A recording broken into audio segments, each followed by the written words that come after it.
I have my Passat B5 and climate control. Lighting is not working.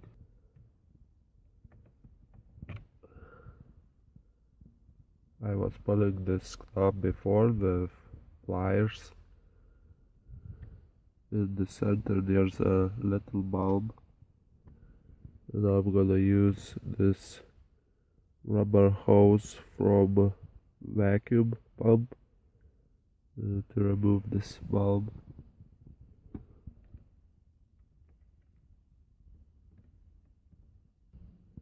Now just squeeze the hose and quickly pull it.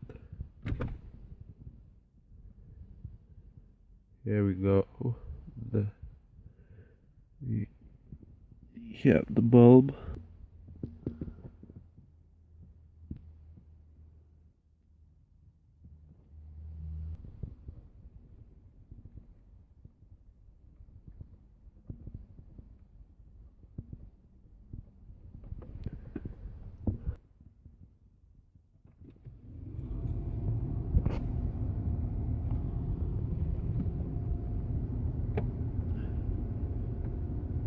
Here the bulb is shining.